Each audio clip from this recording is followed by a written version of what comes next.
الحمد لله رب العالمين والصلاة والسلام على أشرف الأنبياء والمرسلين وعلى آله وصحبه أجمعين ثم أما بعد শেষ যে দুইটা আলোচনা আমরা শুনেছি তা ছিল অসাধারণ অনুপ্রেরণার। আজ আমি সেরকম কোনো বক্তব্য পেশ করতে যাচ্ছি না। শুরু করার পূর্বে আপনাদের কিছুটা মানসিকভাবে প্রস্তুত করে নিতে চাই।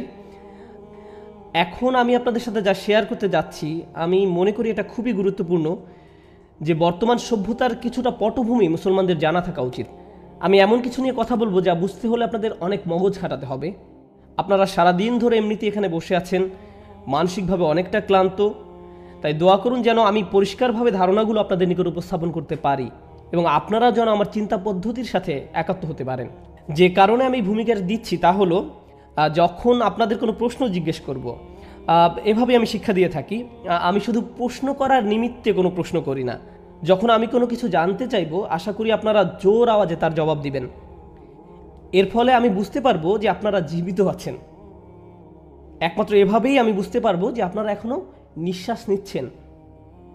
তাই বক্তব্য চলা অবস্থায় আমি আপনাদের নিকট অনেকবার বিভিন্ন প্রশ্ন করব, আপনারা জবাব দিলেই কেবল আমি আলোচনা সুন্দরভাবে চালিয়ে যেতে পারবো। আমি আশা করছি আধা ঘন্টার মধ্যে আলোচনা শেষ করতে পারবো। যদি না পারি তবে আমি চেষ্টা করবো ইনশাআল্লাহ তাআলা।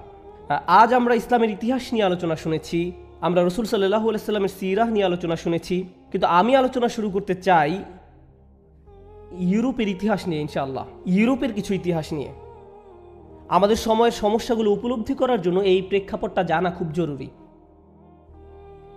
আমি আপনাদের সেই সময় ইউরোপে নিয়ে যাচ্ছি যখন চার্চের কর্তৃত্বের বিরুদ্ধে একটা বিদ্রোহ দেখা দিয়েছিল। আপনারা যদি এটা না জেনে থাকেন, তার সারমর্ম হলো তখনকার ইউরোপ ছিল একটি ধর্মীয় সমাজ, আর সমাজের উপর চার্চের ছিল ব্যাপক কর্তৃত্ব। সে সময়ের চার্চ নিষ্ঠুর নিপীড়নমূলক নীতি গ্রহণ করেছিল। পোপের কথাকে এক কথায় সৃষ্টিকর্তার কথার সমান মূল্য দেয়া হতো। কেউ পোপের কথার সাথে দ্বিমত পোষণ করলে তাকে আমাদের ভাষায় মুরতাদ ঘোষণা করা হতো, ধর্ম থেকে তাকে বের করে দেয়া হতো এবং হত্যা করা হতো। তাদের মতে চার্চের সাথে দ্বিমত পোষণের একমাত্র ক্ষতিপূরণ রক্তের মাধ্যমে দিতে হবে। তাকে প্রথমে নির্যাতন করা হতো, তারপর হত্যা করা হতো। তারা মনে করত তার আত্মাকে রক্ষা করার এটাই একমাত্র উপায়। ইউরোপ এই ধরনের ধর্মীয় মতবাদ দ্বারা দীর্ঘকাল শাসিত হয়েছে। এর ফলে দুইটি মতবাদ মাথাচাড়া দিয়ে ওঠে। তখন উভয়টা প্রায় একই সময় আত্মপ্রকাশ করে। তার মধ্যে একটা হলো প্রোটেস্ট্যান্ট রিফরমেশন। চার্চের মতে সাধারণ মানুষের বাইবেল পড়ার কোনো অধিকার নেই, তারা নিজে নিজে বাইবেল পড়তে পারবে না। চার্চের অথরিটি বা পোপের নিয়োগকৃতরাই কেবল বাইবেল পড়তে পারবে এবং এর ব্যাখ্যাও তারাই করবে। তাদের ব্যাখ্যার বিপরীতে কোনো ভিন্ন মত পোষণ করা যাবে না। কিন্তু প্রোটেস্ট্যান্ট আন্দোলন এসে ঘোষণা দিল, না, প্রত্যেক খ্রিস্টানের বাইবেল পড়ার অধিকার থাকতে হবে। নিজেদের জন্য পড়বে, নিজেরা নিজেদের জন্য এর থেকে অর্থ খুঁজে নেবে, এর জন্য আমাদের চার্চের দরকার নেই। এভাবে চার্চের কর্তৃত্বের বিরুদ্ধে আন্দোলন শুরু হলো। সংক্ষেপে এটাই প্রোটেস্ট্যান্ট মুভমেন্ট। এই ব্যাখ্যাকে বলা যেতে পারে ক্লাস 7-8-এর ছাত্রছাত্রীদের উপযোগী ব্যাখ্যা। সে সময় আরেকটা মুভমেন্টের আত্মপ্রকাশ ঘটে। এই আন্দোলনটি ছিল আরও বেশি শক্তিশালী, আর দুইটি আন্দোলন পরস্পর সম্পর্কযুক্ত। তো দ্বিতীয় আন্দোলনকারীরা বলতে লাগলো, চার্চ এতদিন ধরে যে মতবাদ প্রচার করে আসছে বৈজ্ঞানিক দৃষ্টিতে তা যৌক্তিক নয়। চার্চের এই মানুষগুলো দর্শনের বই পড়েছে, বিজ্ঞানের বই পড়েছে, যা কিছু তাদের মতবাদের সাথে মিল রাখে না। যেমন বাইবেলের মতে পৃথিবী হলো মহাবিশ্বের কেন্দ্র। কিভাবে আমরা এটা মেনে নিব যেখানে বৈজ্ঞানিক আবিষ্কার এই মতের সাথে সাংঘর্ষিক? আমরা এই বিশ্বাস মেনে নিতে পারি না। এর ফলে চার্চ বৈজ্ঞানিক অনুসন্ধানকে কুফর বা ধর্মদ্রোহিতা হিসাবে ঘোষণা করলো এবং এজন্য তারা লাইব্রেরির পর লাইব্রেরি পুড়িয়ে ফেললো, বৈজ্ঞানিকদের হত্যা করেছিল, দার্শনিকদের মেরে ফেলেছিল, যে বিষয়গুলো মূলত ফরাসি বিপ্লবের একটা প্রেরণা জুগিয়েছিল। খ্রিস্টান মতবাদের দুইটা দিক, প্রথমত এটা নিপীড়নমূলক, দ্বিতীয়ত এটা অযৌক্তিক। এভাবে দুই দিক থেকে চার্চ বিদ্রোহের শিকার হয়, ধর্মীয় দিক থেকে প্রোটেস্ট্যান্ট মুভমেন্ট দ্বারা এবং বৈজ্ঞানিক দিক থেকে সেকুলার আন্দোলন দ্বারা, যা চার্চের কর্তৃত্বকে একেবারে দুরূহিত করে দেয়। তো এখন ইউরোপ জুড়ে এই বৈপ্লবিক আন্দোলন চলছিল, আর এই আন্দোলন ছিল পৃথিবীর ইতিহাসে অন্যতম রক্তক্ষয়ী এক আন্দোলন। যখন এই বিপ্লব ঘটে গেল, হঠাৎ করেই পুরো ইউরোপ একটি মুক্ত চিন্তার সমাজে পরিণত হলো। তারা নতুন করে আবিষ্কার করতে লাগলো কোন কোন বিশ্বাস তাদের ধরে রাখা উচিত আর কোন কোন ধারণা চিন্তা সমাজের কেন্দ্রে থাকা উচিত। এটা নবচিন্তা চেতনার একটা মুক্ত বাজারে পরিণত হলো। এই সময় কয়েকটি দর্শনের আত্মপ্রকাশ ঘটে। মূলত প্রথম দিকে সেরা সেরা বিজ্ঞানীদের অনেকেই ছিলেন নামকরা দার্শনিক, সুতরাং তাদের নিকট দর্শন এবং বিজ্ঞান একসাথে সম্পর্কযুক্ত ছিল। আর ধারণা চিন্তার এই মুক্ত বাজারে শুধু একটি নয়, অনেকগুলো দর্শন একে অন্যের সাথে সংঘর্ষে লিপ্ত হলো। কিন্তু আমি চাই আপনারা এই বিষয়টা মনোযোগ দিয়ে শুনবেন। কিন্তু একটা কমন চিন্তা অন্য সবার চিন্তার উপরে প্রভাব বিস্তার করছিল। যদিও এই চিন্তার ছোটোখাটো ভিন্ন পাঠও রয়েছে, তবু বলা চলে একটি চিন্তা শেষ পর্যন্ত বর্তমান থেকে যায়। আর এটি শুধু ইউরোপে সীমাবদ্ধ থাকেনি, এই চিন্তাটি সারা দুনিয়ায় ছড়িয়ে পড়ে। আজ আমরা যে বিশ্বে বসবাস করছি তা আসলে সেই মতবাদ বা সেই ধারণাগুলোর প্রতিক্রিয়ার ফল। তাই আমি প্রথমে সেই ধারণাগুলো সংক্ষেপে ব্যাখ্যা করতে চাই, তারপর সূরাতুল কিয়ামা থেকে কিছু বিষয় উপস্থাপন করব, সূরা কিয়ামার প্রথম দিকের কয়েকটি আয়াত। কিন্তু তার পূর্বে একটা দৃশ্যপট তৈরি করে নিতে চাই। তো প্রাক আধুনিক যুগের প্রায় সকল সমাজ ব্যাপকভাবে ধর্ম দ্বারা প্রভাবিত ছিল, যে কোনো ধর্ম দ্বারাই হোক না কেন। হিন্দু ধর্ম হতে পারে, বৌদ্ধ ধর্ম বা ইসলাম ধর্ম। অধিকাংশ সমাজ কোনো না কোনো একটি ধর্মীয় মতবাদ দ্বারা প্রভাবিত ছিল। ধর্মীয় সমাজে ধর্মশিক্ষা হলো সবচেয়ে গুরুত্বপূর্ণ বিষয়, বিজ্ঞান বা ব্যবসা শিক্ষা নয়। ধর্মীয় নেতা হতে পারা ছিল সবচেয়ে প্রেস্টিজিয়াস। তাই প্রাক আধুনিক যুগের যাজক, পুরোহিত, ইমাম, আলেম বা হিন্দুদের আধ্যাত্মিক গাইড যাই হোক না কেন, এই মানুষরা ছিলেন সমাজের সবচেয়ে গুরুত্বপূর্ণ ব্যক্তি। তারা ছিলেন সমাজের উঁচু শ্রেণীর মানুষ। এখন এই মানুষদের কাছ থেকে আপনি কি শিক্ষা করেন? এদের কাছ থেকে আপনি প্রধানত তিনটা বিষয় শিখেন। তিনটি বিষয় গুরুত্ব দেওয়া শিখেন। আপনি গুরুত্ব দেওয়া শিখেন ঈশ্বরের প্রতি। আমি এখন ইসলাম নিয়ে কথা বলা শুরু করিনি, তাই আমি আল্লাহ না বলে ঈশ্বর বলছি। বিভিন্ন ধর্মে ঈশ্বরের বিভিন্ন রকমের ব্যাখ্যা আছে। ঈশ্বর দ্বারা কেউ বহু ঈশ্বর বোঝাতে পারেন, বা কেউ এক ঈশ্বর বা পৌরাণিক কোনো কাহিনী হতে পারে। যেরকম ধারণা হোক না কেন, মোট কথা প্রতিটি ধর্মে অদৃশ্য ঈশ্বরের একটি ধারণা বিদ্যমান রয়েছে। সেই ঈশ্বরের প্রতি আপনি সর্বপ্রথম গুরুত্ব দেওয়া শিখেন। দ্বিতীয়ত, আপনি যে বিষয়ের প্রতি গুরুত্ব দেওয়া শিখেন তা হলো আত্মা, সোল। মানুষের একটি শরীর রয়েছে, আবার তাদের একটি আত্মাও রয়েছে।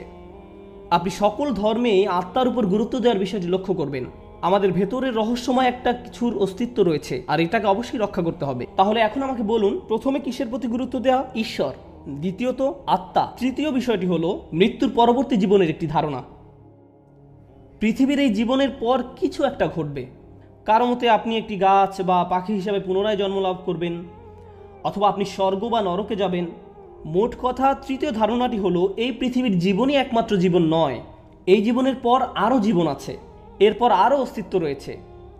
তাহলে দেখা যাচ্ছে সকল ধর্ম জুড়ে তিনটি বিষয়ের প্রতি গুরুত্ব দেওয়া হতো। গড, আপনারা একটু আমাকে বলুন। আত্মা, আর কি? পরকালীন জীবন। এই ধারণাগুলোকে ইসলামের ক্ষেত্রেও দেখা যায়। প্রকৃতপক্ষে ইসলামেও এই তিনটি ধারণা বিদ্যমান, একটা নির্দিষ্ট রূপে আমরা বিশ্বাস করি। তো ইউরোপে যখন এই বিপ্লব ঘটে গেল, তারা বলতে লাগলো আমরা বহুদিন ধরে ঈশ্বরের উপর গুরুত্ব আরোপ করে আসছি, আত্মার উপর গুরুত্ব আরোপ করে আসছি, মৃত্যুর পরবর্তী জীবনের উপর গুরুত্ব আরোপ করে আসছি, কিন্তু আমাদের এই দুনিয়াবী জীবনটা তো ভীষণ অপ্রীতিকর। চার্চ দেখো কি করেছে। আমরা সবসময় গড নিয়ে চিন্তা ভাবনা করে আসছি, আমরা ভুল বিষয়ের উপর এতদিন গুরুত্ব দিয়ে আসছিলাম। আমাদের বরং এই মহাবিশ্ব নিয়ে চিন্তা করা উচিত, ঈশ্বর নিয়ে নয়। বরং এই বস্তুবাদী বিশ্বের প্রতি আমাদের গুরুত্ব দেওয়া উচিত। এখন কেউ যদি আল্লাহ বা গড নিয়ে চিন্তা ভাবনা না করে, তাহলে সে কি নিয়ে চিন্তা ভাবনা করবে? বস্তুগত দুনিয়া। তারা বলতে লাগলো আমাদের সকল শক্তি সামর্থ্য এই বাস্তব দুনিয়া উপলব্ধি করার কাজে ব্যয় করা উচিত। এই পৃথিবীকে বোঝার জন্য সামান্য যা চেষ্টা করেছি, তার ফলে আমরা অনেক উপকার লাভ করেছি। আপনি যখন বস্তুগত দুনিয়া বোঝার চেষ্টা করেন, যা মূলত বিজ্ঞান, আপনি নিত্য নতুন বিষয় আবিষ্কার করতে শুরু করেন। আর আবিষ্কার কি করে? আবিষ্কার দুনিয়াকে আরো উন্নত করে তোলে। নতুন নতুন জিনিস উদ্ভাবিত হতে শুরু করে, বিভিন্ন উপকারী যন্ত্রপাতি আবিষ্কৃত হতে শুরু করে। যদি আপনি বস্তুগত দুনিয়া অধ্যয়ন না করেন, আপনার পক্ষে এই আবিষ্কার করা সম্ভব নয়। তো তারা বলতে লাগলো দেখো, যারা গড নিয়ে অধ্যয়ন করে তারা কি আবিষ্কার করেছে, আর বিপরীতে যারা এই জগৎ নিয়ে অধ্যয়ন করে, দেখো তারা অবাক করা কত কি আবিষ্কার করে ফেলেছে। স্থাপত্য শিল্পে আমাদের অগ্রগতি দেখো। তাই আমাদের সকল শক্তি সামর্থ্য ঈশ্বর বোঝার জন্য ব্যয় না করে এই বস্তুগত দুনিয়া বোঝার কাজে ব্যয় করা উচিত। দ্বিতীয় কোন বিষয়ের প্রতি গুরুত্ব দেওয়া হতো? আপনাদেরকে আবার জিজ্ঞেস করছি, আত্মার প্রতি। তারা বলতে লাগলো আত্মা আবার কি? কেউ কি কখনো এটা দেখেছে? কেউ কি জানে এর অবস্থান কোথায়? আমরা আত্মা নিয়ে চিন্তিত, কিন্তু পৃথিবীতে কত রকমের রোগ বালাই রয়েছে সেই ব্যাপারটা কে দেখবে? তাই আত্মার অধ্যয়নের উপর গুরুত্বারোপ না করে আমাদের উচিত শরীরবিদ্যা অধ্যয়নের উপর গুরুত্বারোপ করা। আপনারা গত কয়েক শতাব্দীর দিকে তাকিয়ে দেখুন, গত কয়েক শতকে কি মানুষের শরীর নিয়ে ইতিহাসে সর্বাধিক পরিমাণে গবেষণা করা হয়নি? অবশ্যই হয়েছে। বস্তুগত জগৎ তথা এই পৃথিবী এবং পৃথিবী ছাড়িয়ে আরও যা কিছু আছে তা নিয়ে কি মানব ইতিহাসের সর্বাধিক পরিমাণে গবেষণা চালানো হয়নি? হ্যাঁ, অবশ্যই। তাহলে আমরা দেখতে পাচ্ছি গত কয়েক শতকে ঈশ্বরের পরিবর্তে অধ্যয়ন করা হয়েছে এই জগৎ নিয়ে, আর আত্মার পরিবর্তে অধ্যয়ন করা হয়েছে শরীর নিয়ে। তো আগে যেখানে সমাজের সবচেয়ে উঁচু স্তরের মানুষেরা ঈশ্বর এবং আত্মা নিয়ে অধ্যয়ন করত, কিন্তু আজকের দিনে তাদেরকেই সমাজের সর্বোচ্চ শিক্ষিত মনে করা হয় বিজ্ঞানের বিভিন্ন বিষয়ে যাদের পিএইচডি রয়েছে, এরাই হলো সর্বোচ্চ শিক্ষিত। তৃতীয় বিষয়টি কি ছিল? ঈশ্বর, আত্মা, আর কি? হ্যাঁ, মৃত্যুর পরবর্তী জীবন। স্বর্গের জীবন অতি চমৎকার হবে, এখানে কষ্ট ভোগ করো কিন্তু স্বর্গে গিয়ে আরামে থাকবে। এ সম্পর্কে ইউরোপিয়ানরা কি বলে? তারা বলে আমরা এসব শুনতে শুনতে ক্লান্ত। মৃত্যুর পর আরেকটা জীবন আছে কি না আমি জানি না, কিন্তু আমাদেরকে এই পৃথিবীর জীবনের উপর গুরুত্বারোপ করতে হবে। চলো চেষ্টা করে দেখি যদি আমরা এই পৃথিবীর জীবনটাকে উন্নত করতে পারি। চলো রাষ্ট্রবিজ্ঞান নিয়ে গবেষণা করি, সমাজবিজ্ঞান নিয়ে গবেষণা করি, নৃবিদ্যা নিয়ে গবেষণা করি, গণযোগাযোগ নিয়ে গবেষণা করি। চলো আমাদের জীবনকে উন্নত করার লক্ষ্যে মানবিক জ্ঞানের এই সমস্ত ক্ষেত্রগুলো নিয়ে চিন্তা গবেষণা করি, যেন আমরা নিজেদের ভালোভাবে শাসন করতে পারি, উন্নত জীবনযাপন করতে পারি। তো প্রসঙ্গক্রমে তারা যত বেশি এসব বিষয় নিয়ে পড়াশোনা করতে লাগলো, যেমন তারা যত বেশি নগর উন্নয়ন নিয়ে পড়তে লাগলো, তারা যত বেশি রাষ্ট্রবিজ্ঞান নিয়ে অধ্যয়ন করতে লাগলো, সমাজবিজ্ঞান নিয়ে অধ্যয়ন করতে লাগলো, যত বেশি সাইকোলজি নিয়ে পড়তে লাগলো, এর ফলে ইউরোপে কি কোনো ইতিবাচক প্রভাব পরিলক্ষিত হয়েছে? ইতিবাচক পরিবর্তন হয়েছে। হ্যাঁ, চারিদিকে রাস্তাঘাট তৈরি হতে লাগলো, দালান কোঠা নির্মিত হতে লাগলো, ব্যবসার সম্প্রসারণ হতে লাগলো, নিত্য নতুন বিষয় আবিষ্কৃত হতে শুরু করলো। প্রকৃতপক্ষে যুক্তরাষ্ট্রের পূর্বে কারা পৃথিবীতে নেতৃত্ব দিয়েছিল? সবাই কার মতো হতে চাইতো? এটা ছিল ইউরোপ। স্পষ্টত তারা এই নতুন এই ধারণাগুলো নিজেদের মাঝে সীমাবদ্ধ রাখেনি, তারা তাদের লোভী স্বার্থসিদ্ধির জন্য চেয়েছিল এই ধারণাগুলো সারা বিশ্বে ছড়িয়ে পড়ুক। আমাদের সবার পূর্বপুরুষদের ইউরোপীয়দের দ্বারা শাসন হওয়ার ইতিহাস রয়েছে, আমাদের অধিকাংশদের এই অভিজ্ঞতা সহ্য করতে হয়েছে। এর মানে কি? এর মানে হলো আমাদের পূর্বপুরুষদের সরাসরি এক ধরনের ইউরোপীয় শিক্ষা ব্যবস্থার অধীনে শিক্ষা গ্রহণ করতে হয়েছিল। বস্তুত আপনি যদি পাকিস্তান, ইন্ডিয়া, আলজেরিয়ার মতো দেশগুলো বা আজকের দিনে গোটা মুসলিম বিশ্বের দিকে তাকান, তাহলে দেখতে পাবেন এখনও সেসব দেশের সরকারি শিক্ষা ব্যবস্থা এবং শিক্ষা কারিকুলাম ইংল্যান্ড বা ফ্রান্স দ্বারা এবং তারা যা রেখে গেছে তার দ্বারা সরাসরি প্রভাবিত। এখনও সেই প্রভাব বিদ্যমান, সেই প্রভাব এখনও দূরীভূত হয়নি।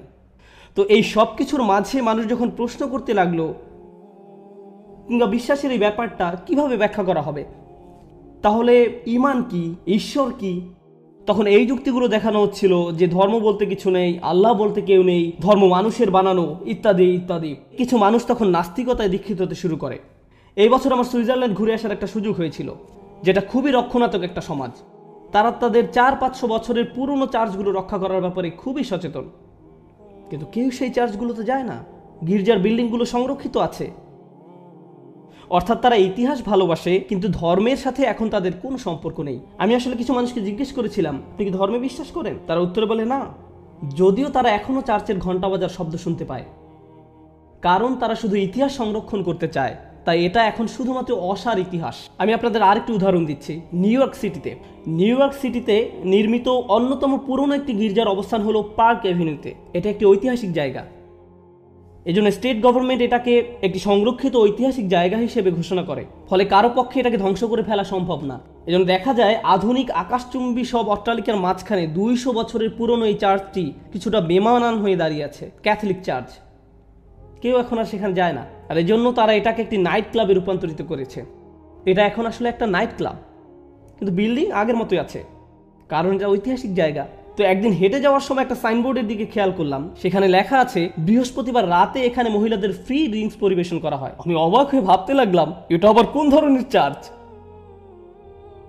খ্রিস্টান ধর্মের কোন ফেরকা এটা? বৃহস্পতিবার রাতে পবিত্র পানি ধরনের কিছু নাকি? এটা কি? যাই হোক, এই চিত্রটি উপস্থাপন করছি একটা কারণে। এই 2014 সালের আজকের পৃথিবীতে আমরা এটা পছন্দ করি আর নাই করি, অবশ্যই আমরা আল্লাহর উপর বিশ্বাস করি, পরকালে বিশ্বাস করি, রূহের অস্তিত্বে বিশ্বাস করি। আমরা চাই আমাদের অন্তর সব ধরনের রোগ থেকে নিরাপদ থাকুক, দার্শনিক দৃষ্টিকোণ থেকে এই সব আলোচনাকে আপনি আত্মার সাথে সম্বন্ধযুক্ত বলতে পারেন। আর যদিও ইসলামিক পরিমণ্ডলে এটা সর্বোত্তম পরিভাষা নয়, কিন্তু একটা মজার বিষয় কি জানেন, এই নতুন ইউরোপীয় চিন্তাধারা যা গোটা বিশ্বের উপর ব্যাপক প্রভাব বিস্তার করতে সমর্থ হয়, এটা বলেনি যে আপনাকে ঈশ্বরে বিশ্বাস করতে হবে না। এই দর্শন এটা বলে না। এটা মূলত যা বলছে তা হলো, হ্যাঁ, তুমি যদি ঈশ্বরে বিশ্বাস করতে চাও করতে পারো। তুমি যদি চাও মৃত্যু পরবর্তী জীবনেও বিশ্বাস করতে পারো, এটা তোমার অধিকার। তুমি যদি বিশ্বাস করতে চাও করতে পারো।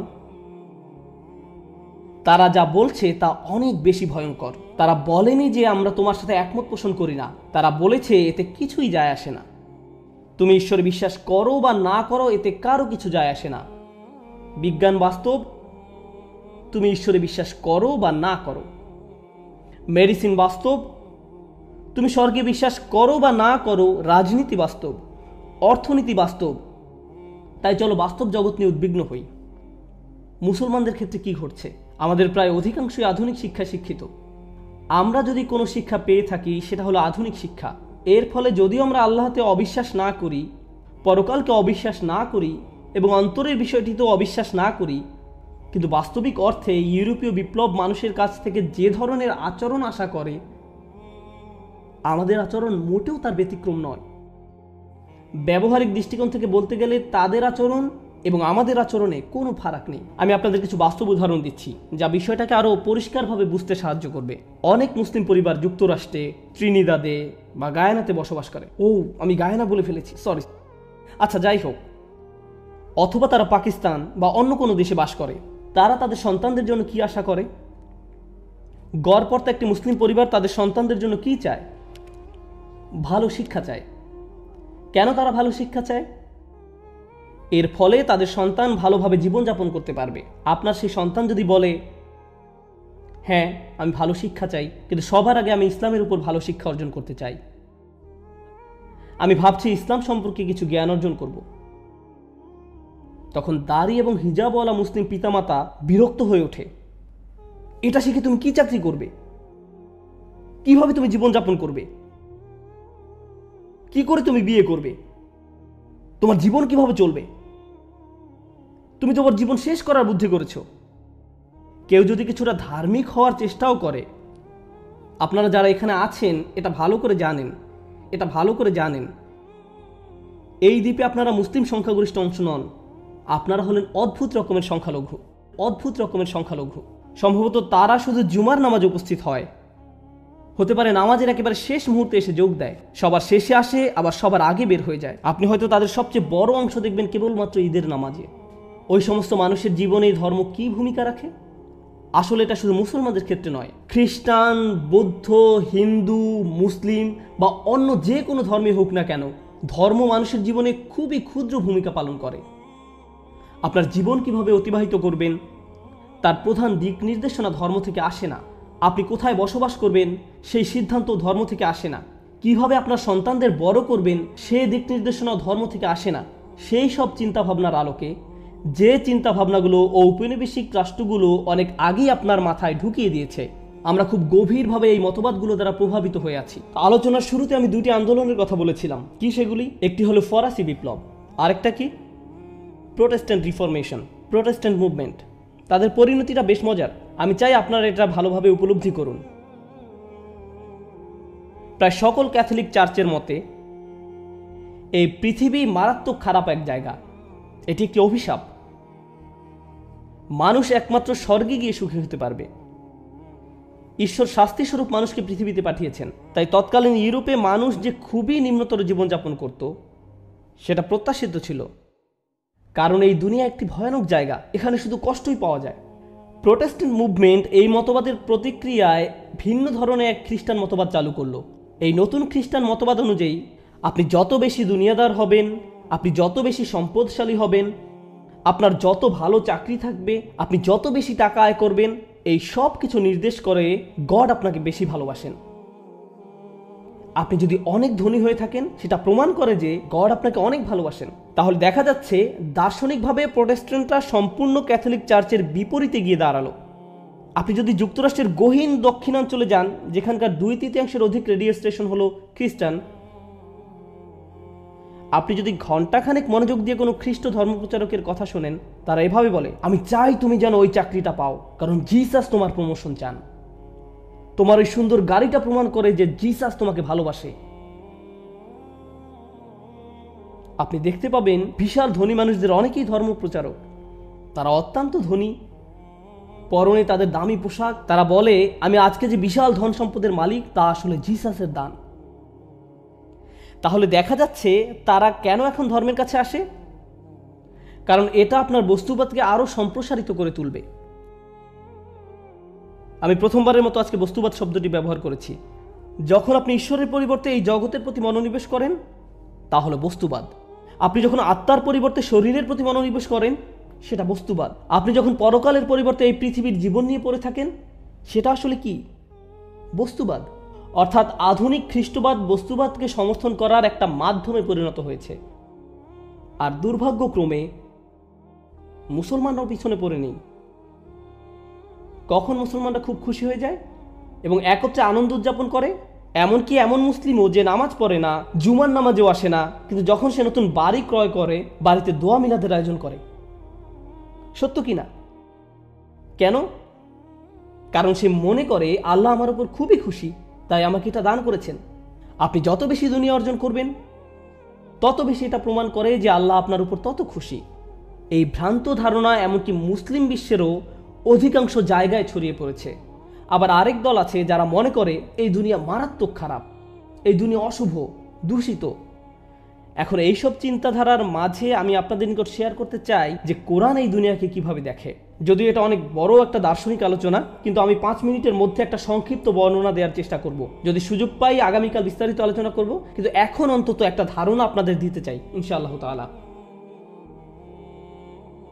আধ্যাত্মিকতা এমন বিষয় যা আপনার ঈমান বৃদ্ধি করে, যা আপনার তাকওয়া বৃদ্ধি করে। আধুনিক সময়ে এসে আধ্যাত্মিকতার জায়গাটা মনোবিজ্ঞানের দখলে চলে গেছে।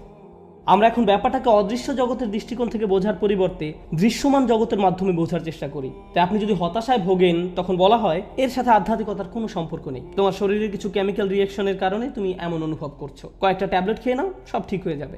দেখা যাচ্ছে অদৃশ্য সমস্যার সমাধান আমরা দৃশ্যমান জগৎ থেকে পাওয়ার চেষ্টা করছি, আর এটা মানবতাকে ধ্বংস করে ফেলেছে। আধুনিক বিশ্বে আত্মহত্যার পরিমাণ যে কোনো সময়ের চেয়ে বেশি, আর যুক্তরাষ্ট্রের সবচেয়ে ধনী শহরগুলোতে এটা বেশি দেখা যায়। আমরা মানুষকে ধ্বংস করে ফেলছি। এখন আমাদের ভেতরে একটি নেতিবাচক আবেগ রয়েছে, যার নাম হলো অপরাধ বোধ। এই নেতিবাচক আবেগকে বলা হয় অপরাধ বোধ। কখন একজন মানুষ নিজেকে অপরাধী মনে করে? যখন সে খারাপ কোনো কাজ করে। আধুনিক মনোবিজ্ঞানে গিল্ট বা অপরাধ বোধ ভালো জিনিস নয়। এখন কেউ যদি কোনো থেরাপিস্টের কাছে এসে বলে, আমি কিছুটা মদ পান করেছি এবং মাতাল হয়ে গিয়েছিলাম, খুব গিল্টি ফিল করছি, তখন থেরাপিস্ট তাকে বলবে, তোমাকে সবার আগে অপরাধ বোধের জগৎ থেকে বের হয়ে আসতে হবে। তোমার নিজেকে ক্ষমা করা শিখতে হবে। অপরাধ বোধ হলো আমাদের ভিতরে একটি ত্রুটিপূর্ণ অনুভূতি। আমাদের সবসময় সুখে অনুভব করতে হবে, সুখে অনুভব করতে হবে। এইসব নেতিবাচক ইমোশন আগে বাদ দিতে হবে। তোমার মাঝে অনেক বেশি নেতিবাচক ইমোশন দেখা যাচ্ছে। সূরাতুল কিয়ামা শুরু হয়েছে এই আয়াতগুলো দিয়ে, লা উকসিমু বিয়াউমিল কিয়ামাহ ওয়া লা উকসিমু বিন-নাফসিল লাওয়ামা। আল্লাহ প্রথম কিয়ামত দিবসের শপথ করেছেন, তারপর আল্লাহ আমাদের ভিতরে এমন নফসের শপথ করছেন যা বারবার নিজেকে তিরস্কার করতে থাকে, এমন ব্যক্তি যে বারবার নিজেকে ভর্ৎসনা করতে থাকে।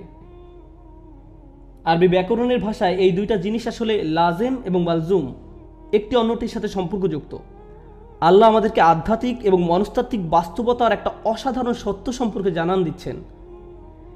সেই আধ্যাত্মিক এবং মনস্তাত্ত্বিক বাস্তবতাটা কি? এখন যদি ফায়ার অ্যালার্ম বাজে আর মাইকে একটা ঘোষণা শুনেন, বিল্ডিংয়ে আগুন লেগেছে, দয়া করে সবাই বিল্ডিং থেকে বের হয়ে পড়ুন, এই ঘোষণাটি শুনলে কি করবেন? আপনি বের হয়ে যাবেন। একটি অ্যালার্মের উদ্দেশ্য হলো আপনাকে সাবধান করা। আগুন যদি আপনি নিজ চোখে নাও দেখেন, তবুও কি আপনি প্রতিক্রিয়া দেখাবেন? হ্যাঁ, আপনার জন্য কি যথেষ্ট? অ্যালার্ম যা আপনাকে সক্রিয় করে তুলবে। আল্লাহ মানুষকে ভালো কাজ করার সহজাত প্রবণতা দিয়েই সৃষ্টি করেছেন, আর ভালো কাজ করার এই সহজাত প্রবণতাকে বলা হয় ফিতরাহ।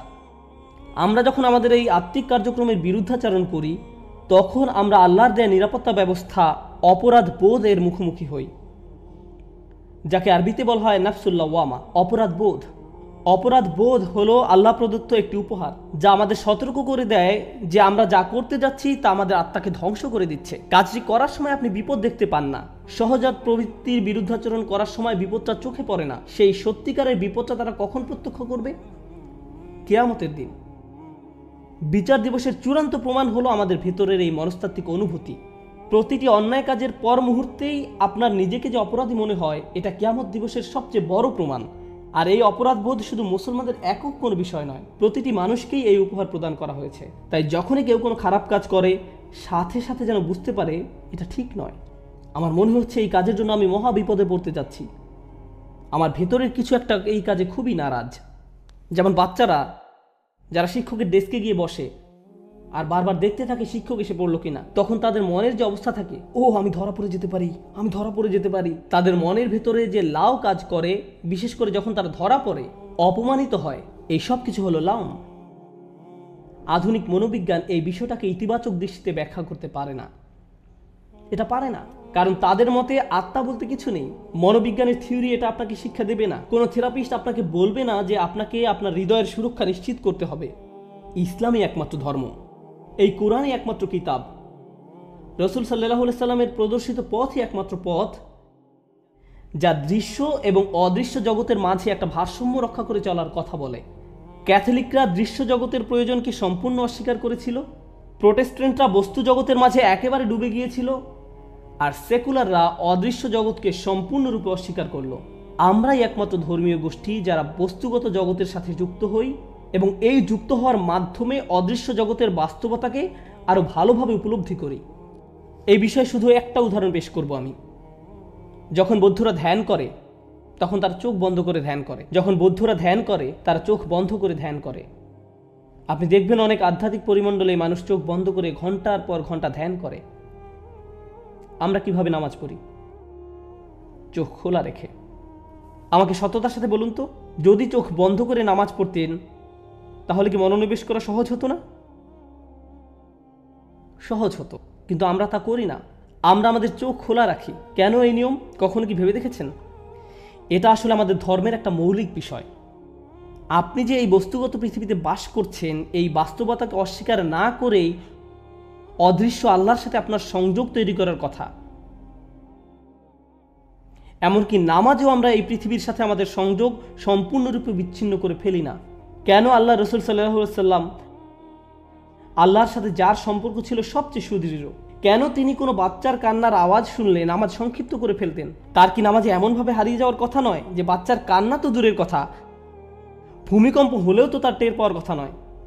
যারা এই দুনিয়ার জীবন পরিত্যাগ করার মাধ্যমে অদৃশ্য জগতের সাথে সংযোগ স্থাপন করি, আমাদেরকে এই দুইটি বিষয়ের মাঝে ভারসাম্য খুঁজে পেতে হবে। এই ভারসাম্য পুনরায় প্রতিষ্ঠিত করতে হবে, শুধু আমাদের জন্য নয়, বরং গোটা মানবতার জন্য। এই ভারসাম্য না থাকার কারণেই অনেকেই ধর্মকে সম্পূর্ণরূপে অস্বীকার করলো। আবার বিপরীতে যারা ধর্ম পালন করে তারা ধর্ম পালনের ক্ষেত্রে চরম বাড়াবাড়ি করলো, কারণ আমরা আল কোরআনের মৌলিক শিক্ষা থেকে অনেক দূরে সরে পড়েছি। ওয়ালা উকসিমু বিন-নাফসিন নাওয়া, ওয়ালা উকসিমু বিন-নাফসিল লাওয়ামা। আমি জানি এগুলো দার্শনিক আলোচনা, তবু আমি চেয়েছি এই বিষয়গুলো আপনাদের সাথে আলোচনা করতে, কারণ মুসলিম হিসাবে আমাদের চিন্তাধারার মান উন্নয়ন করতে হবে। আমাদের সবার এটা করতে হবে। দায়ী বা স্কলারদের চিন্তার মান উন্নত হলে হবে না, সাধারণ মুসলমানদেরও তা করতে হবে। আজ আমি কোনো প্রশ্ন উত্তর সেশন করব না। আমি চাই আপনারা নিজেরা চিন্তা ভাবনা করুন, নিজে নিজে বিষয়গুলো আপনার মাথায় প্রসেস করা শিখুন। আমরা এখন কোথায় আছি? কোন ধরনের সংকটের মুখোমুখি? এই আধুনিকতা মসজিদের ভিতরে ঢুকে পড়েছে। একেবারে মূল থেকে ইসলামের শিক্ষাকে আমাদের পুনরুজ্জীবিত করতে হবে।